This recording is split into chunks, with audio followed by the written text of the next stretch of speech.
नमस्कार। श्रीमद् वाल्मीकि रामायण अखंड पाठ में स्वागत है आप सबका। आज हम प्रारंभ कर रहे हैं अरण्य कांड। तो प्रथम सर्ग है अरण्य कांड का आज, जहां पर श्री राम, लक्ष्मण और सीता का तापसों के आश्रम मंडल में सत्कार होने वाला है।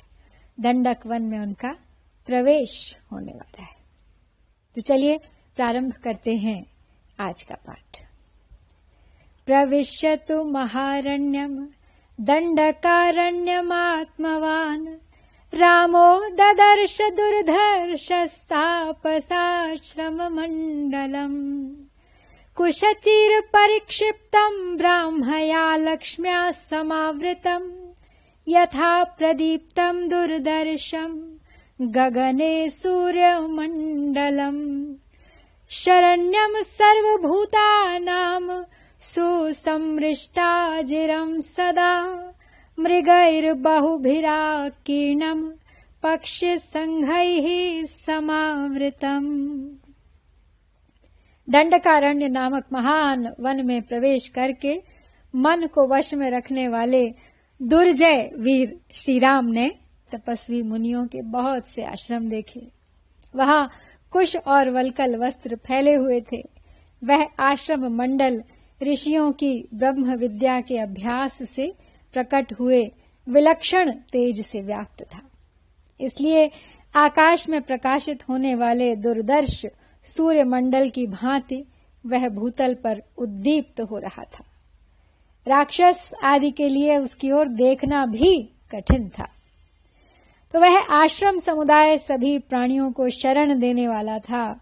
उसका आंगन सदा झाड़ने बुहारने से स्वच्छ बना रहता था। वहां बहुत से वन्य पशु भरे रहते थे और पक्षियों के समुदाय भी उसे सब ओर से घेरे रहते थे।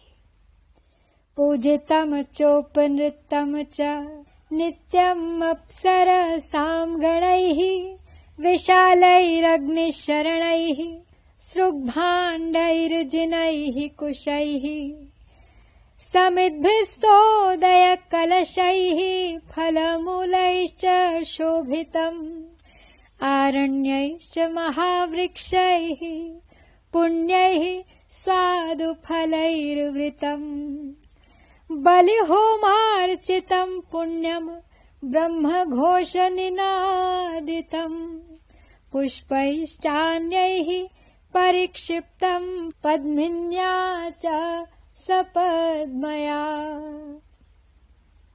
वहां का प्रदेश इतना मनोरम था कि वहां अप्सराएं प्रतिदिन आकर नृत्य करती थी। उस स्थान के प्रति उनके मन में बड़े आदर का भाव था। बड़ी बड़ी अग्निशालाएं, श्रुवा आदि यज्ञ पात्र, मृग चर्म, कुश, समिधा, जलपूर्ण कलश तथा फल मूल उसकी शोभा बढ़ाते थे। स्वादिष्ट फल देने वाले परम पवित्र तथा बड़े बड़े वन्य वृक्षों से वह आश्रम मंडल घिरा हुआ था। बलि वैश्वदेव और होम से पूजित वह पवित्र आश्रम समूह वेद मंत्रों के पाठ की ध्वनि से गूंजता रहता था। कमल पुष्पों से सुशोभित पुष्करिणी उस स्थान की शोभा बढ़ाती थी तथा वहां और भी बहुत से फूल सब ओर बिखरे हुए थे।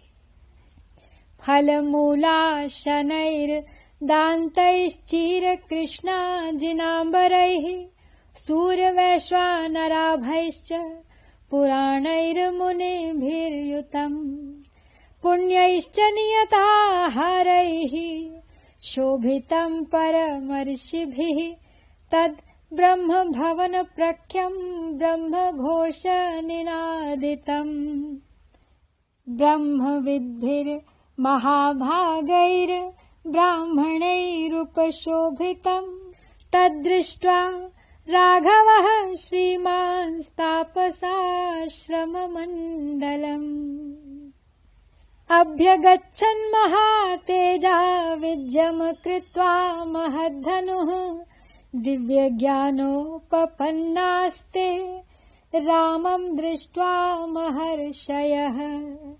अभिजग्मुस्तदा प्रीता वैदेहीं च यशस्विनीं ते तु सोममिवोद्यन्तम् दृष्ट्वा वै धर्मचारिणम् लक्ष्मणं चैव दृष्ट्वा तु वैदेहीं च यशस्विनीं मङ्गलानि प्रयुञ्जानाः प्रत्यगृह्णन् दृढ़व्रताः।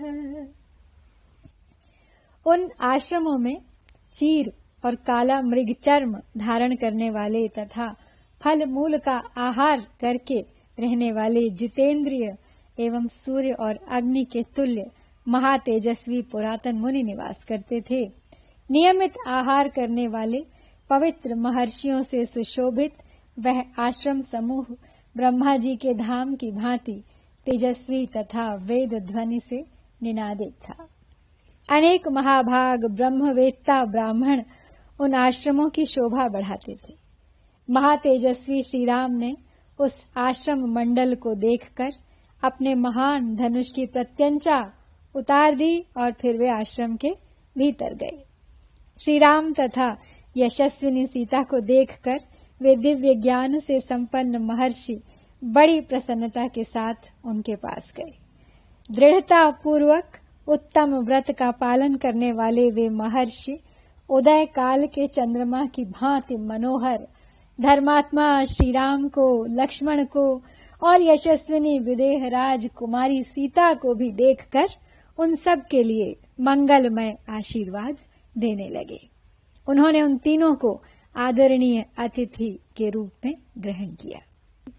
रूप संहननम लक्ष्मीम सकुमार्यम सुवेशताम ददृशुर्विस्मिताकारा रामस्य वनवासिनः वैदेहीं लक्ष्मणं रामं नेत्रैर्निमिषैरिव आश्चर्यभूतान् ददृशुः सर्वे ते वनवासिनः अत्रैनं हि महाभागाः सर्वभूतहिते रताः अतिथिं पर्णशालायां राघवं सन्निवेशयन्।